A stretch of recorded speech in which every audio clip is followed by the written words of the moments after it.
Hi hello friends, welcome to channel. நான் உங்கள் பிரியா பாலு. எல்லோரும் எப்படி இருக்கீங்க? நல்லா இருக்கீங்களா? நாங்கள் இங்கே நல்லா இருக்கோம், நீங்களும் நல்லா இருப்பீங்கன்னு நம்புகிறேன்.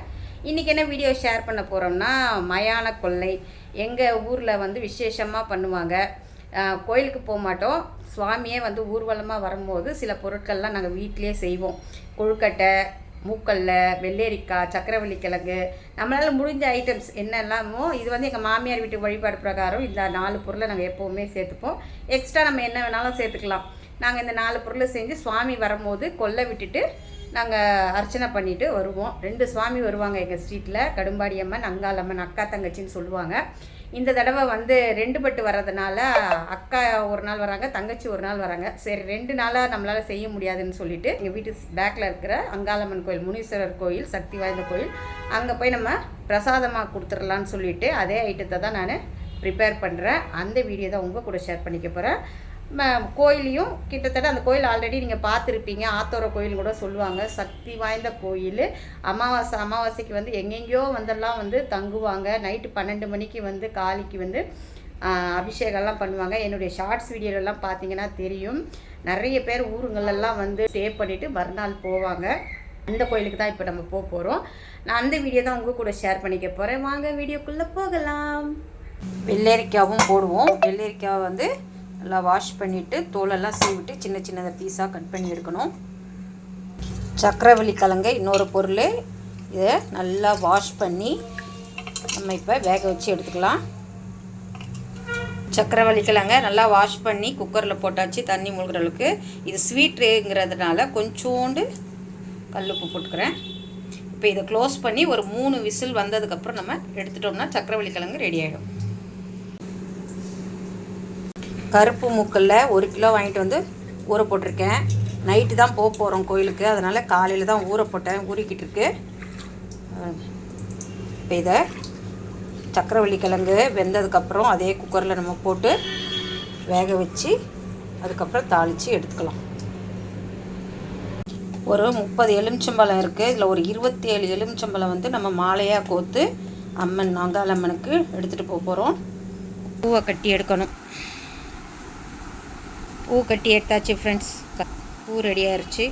ஒரு 3 விசில் விட்டுருந்தேன், நல்லா வெந்துருச்சு. நம்ம இதை எடுத்து ஒரு பிளேட்டில் எடுத்து வச்சிடலாம். சூடாக இருக்குது, சூடு ஆறட்டும். ஆறினோடனே நம்ம எடுத்து வச்சிடலாம். நல்லாவே வெந்துருச்சு. இப்போ இதை சின்ன சின்ன பீஸாக கட் பண்ணி தனியாக எடுத்து வச்சுக்கலாம். கருப்பு சுண்டலை போட்டு நம்ம வேக வச்சு எடுத்துக்கலாம்.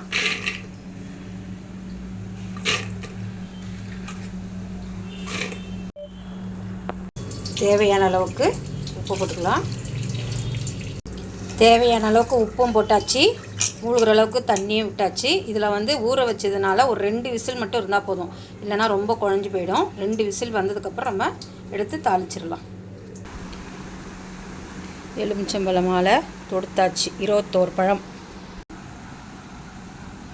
சுண்டல் வேக வச்சு எடுத்தாச்சு. இப்போ தாளிப்பு போட்டுடலாம்.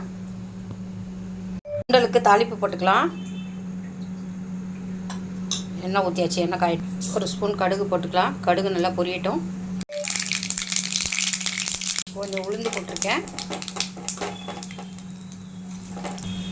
ஒரு கொத்து கருவேப்பிலை, ஒரு 4 வரமிளகாய் சின்ன சின்னதாக கட் பண்ணி, கொஞ்சம் பெருங்காயத்தூள்,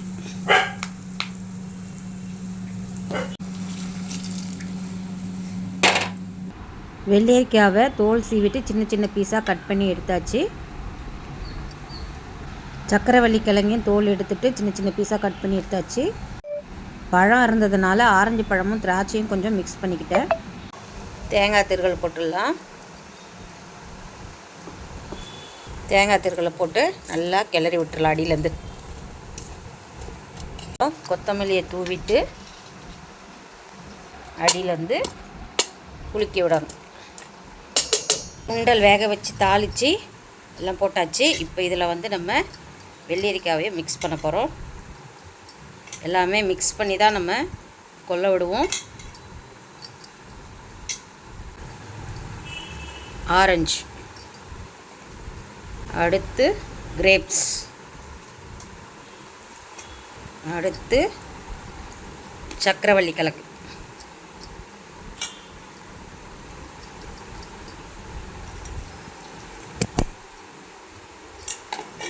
இது எல்லாத்தையும் போட்டு இப்போ நல்லா குலுக்கி மிக்ஸ் பண்ணி விடணும். அடியிலேருந்து எல்லாமே மிக்ஸ் ஆகி தான் கலந்து நம்ம தானமாக கொடுக்கணும். இப்போ எல்லாத்தையும் மிக்ஸ் பண்ணி ரெடி பண்ணியாச்சு. இதை இப்போ க்ளோஸ் பண்ணிவிட்டு நம்ம கோயிலில் எடுத்துகிட்டு போய் நம்ம பிரசாதமாக கொடுக்க போகிறோம். கோவிலுக்கு வந்துட்டோங்க. கோவிலுக்கு எனக்கு வரத்துக்கு லேட் ஆயிடுச்சு. ஏன்னா என் பையன் ஆஃபீஸ்லேருந்து வரத்துக்கு லேட் ஆயிடுச்சு. அதனால் கிளம்பும் போது ஒரு 10:30 ஆயிடுச்சு. ஆனால் 12 மணிக்கு தானே அபிஷேகம், அதனால் பரவாயில்லைன்னு சொல்லிட்டு நாங்கள் வந்துட்டோம். வந்து பார்த்தா கூட்டம் கொஞ்சம் கம்மி தான். எப்பவும் கம்பேர் பண்ணும்போது கூட்டம் கம்மி தான். ஏன்னா முன்னாடி நாள் மகா சிவராத்திரிங்கிறதுனால முனியப்பனுக்கு வந்து வழிபாடு பண்ணியிருக்காங்க. மட்டன் பிரியாணி, முட்டை, சுட்டெல்லாம் வச்சு சூப்பராக பண்ணதுனால எல்லா ஜனமும் வந்து முன்னாடி நாள் வந்துட்டு போயிட்டுருக்காங்க. அமாவாசையிலேருந்து வந்து ஊர்லேருந்து வந்தவங்க, அந்த உள்ளூரில் இருந்தவங்களாம் வந்து நல்லா ஸ்டே பண்ணியிருந்தாங்க. நாங்களும் வந்து எல்லா சன்னதிலையும் போய் சுவாமியை கும்பிட்டு நாங்கள் மூலஸ்தானத்துக்கு போனோம். மூலஸ்தானத்துக்கு போய் செஞ்சு வச்சுருந்த பிரசாதத்தை கொடுத்து சுவாமி முன்னாடி வச்சு சுவாமிக்கும் தொன்னையில் ஒரு பங்கு கொடுத்துட்டு நாங்கள் அர்ச்சனையும் பண்ணிக்கிட்டு நாங்கள் ஒரு எல்லா சன்னதிலையும் போய் வழிபட்டுட்டு வந்தோம். இங்கே பாருங்க எல்லாம் வந்து ஸ்டே பண்ணுறாங்க பார்த்தீங்களா. நைட்டு ஒரு 11:30 மேலே வந்து அபிஷேகம் ஆரம்பிச்சிருவாங்க சுவாமிக்கு. அப்போ எல்லாருமே வந்து பார்க்க ஆரம்பிச்சிருவாங்க. அப்போ இடமே பத்தாது. இந்த முனீஸ்வரர் தாங்க அலங்காரம் பண்ணி பாருங்கள். அன்றைக்கி ஊர்வலமாக வந்திருக்காரு மகா சிவராத்திரி அன்றைக்கி. இந்த நாகாத்தம்மன் ரொம்ப சக்தி வாய்ந்த அம்மன்ங்க. ஆனால் சார வேண்டி விளக்கு போட்டு நம்ம வேண்டிக்கிட்டோம்னா நல்லது. முருகர் சன்னதியும் பார்த்துட்டு, இந்த அம்மன் புத்தம்மன் தாங்க, மனசார வேண்டினா எல்லாமே நல்லது நடக்கும் சொல்லுவாங்க. முருகர் சந்நிதியும் பார்த்துட்டு நாங்கள் அபிஷேகத்துக்கு அதுக்குள்ளே ஆரம்பிச்சிட்டாங்க. இது வந்து இந்த இடம் எப்படின்னா அன்னதானத்துக்குங்க. அன்னதானத்துக்கு டொனேஷன் பண்ணுறவங்க டொனேஷன் பண்ணலாம். அது இல்லாமல் ஒரு 50 rupees கொடுத்தா ஒரு படி வந்து அரிசி வந்து நம்ம அன்னதானமாக நம்ம கையால் கொட்டினோம்னா செல்வம் செழிக்கும்னு சொல்லுவாங்க. அந்த மாதிரி இருக்குது. கயிறும் கொடுக்குறாங்க. 10 ரூபாய்க்கு 3 கயிறு, சுவாமி கயிறு. அதையும் நாங்கள் வாங்கிக்கிட்டோம். அபிஷேகத்துக்கு போய் உட்காரலான்னு பார்த்தா அங்கே ஃபுல் ரஷ்ஷு, உட்கார இடமே இல்லை. எங்களால் முடிஞ்ச அளவுக்கு நாங்கள் ட்ரை பண்ணி எடுத்தோம். ஆரம்பிச்சிட்டாங்க பார்த்தீங்களா, பாலாபிஷேகம் ஆரம்பிச்சிட்டாங்க. அதை நாங்கள் மன திருப்தியோடு உட்காந்து நானும் பார்த்துக்கிறேன். என் பையனும் அபிஷேகம் முடிஞ்ச உடனே இதுதாங்க மெய் சிலுத்து போய்டும் இந்த காட்சி. எனக்கு பார்க்கும் போதே எனக்கே ஒரு சிலுப்பு வரும்.